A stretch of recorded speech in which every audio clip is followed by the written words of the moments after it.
Hi, Andre is in touch. Today, architecture is a big topic. This is what you need to do right after the TK. And perhaps it will be adjusted in the process of working on the project.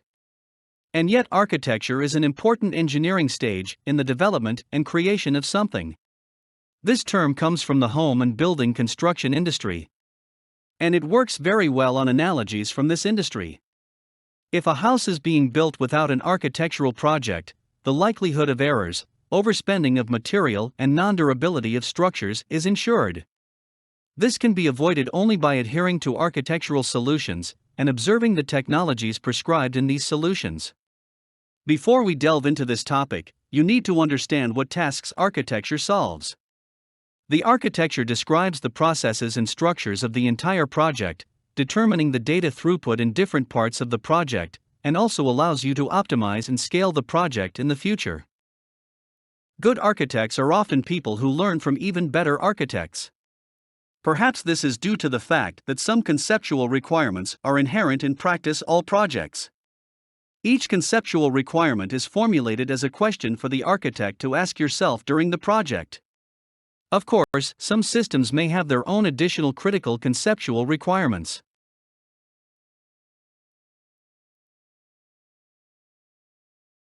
Let's try to consider what elements the architecture consists of.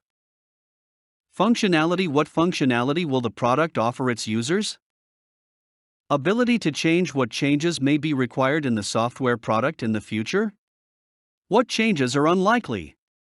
And, therefore, you do not need to ensure that they are easily introduced in the future. Performance. What performance should the product provide? Capacity. How many concurrent users will be using the system? How much data should the system store for its users? Ecosystem. How will the system interact with other systems in the ecosystem in which it will be deployed? Modularity. How is the task of writing a software product divided into work orders and especially modules that can be developed independently of each other, while easily and accurately complementing each other's needs? Convenience of construction. Can a software product be built as a set of components that are implemented and tested independently of each other? What components can be borrowed from other products, and which will have to be purchased from external suppliers?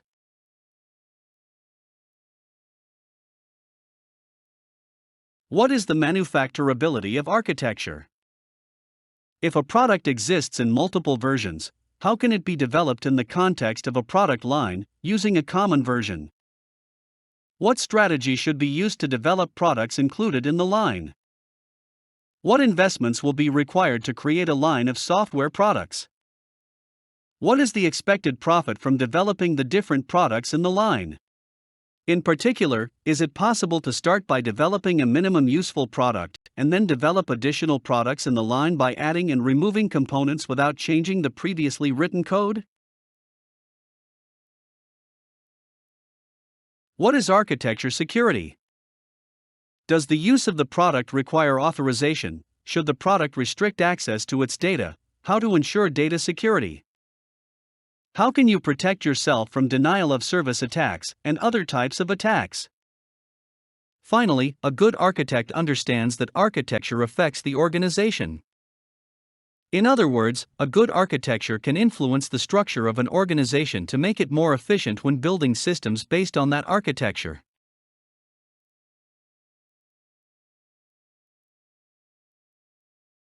Architecture content. Technologies to be applied in the project. Static structural diagrams of element relationships.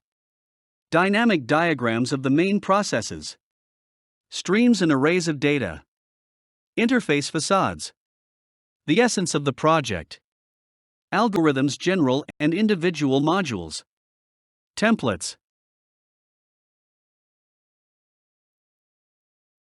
Now about each item in more detail. Technologies that will be applied in the project. Programming languages. Libraries.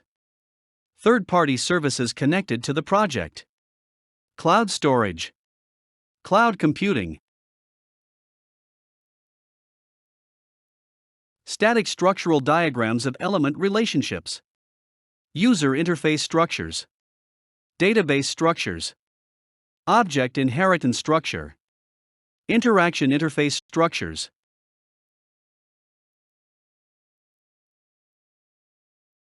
This is what a block diagram might look like.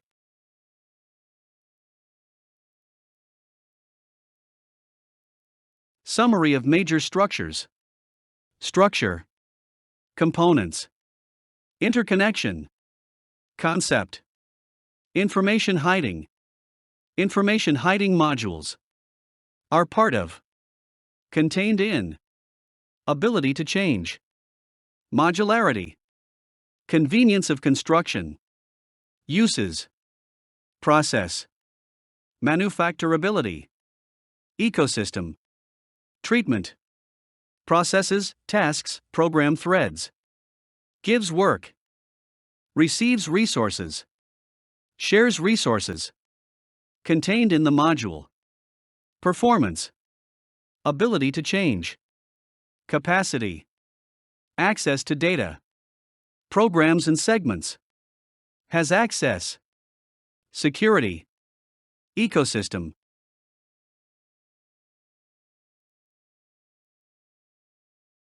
Dynamic diagrams of the main processes. UML diagrams. Automata diagrams. Interaction diagrams.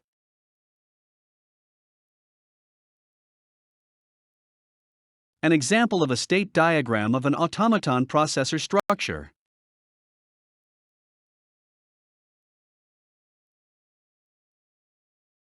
Example UML diagram processor structure.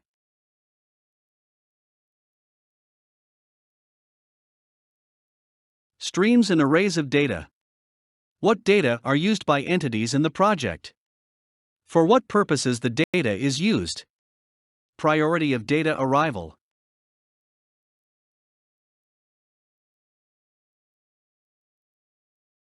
Interface facades.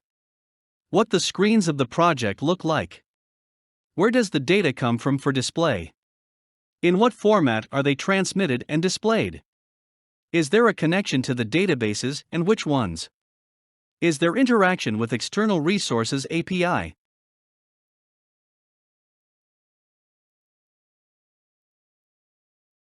Entities or objects of the project. Name. Appointment. From whom it is inherited. What is it needed for? What are the main functions it contains?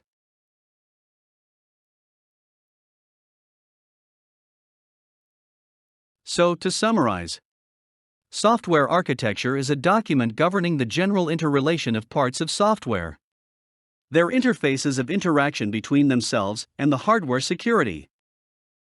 The sooner and more accurately we create it, the better the project will be. We have looked at architecture very superficially. In more depth and in detail, I will study this issue myself, and will definitely release a course only on architecture. As part of this course, I think we have already considered many things, and most importantly, we understood the value and importance of architecture in the project. See you.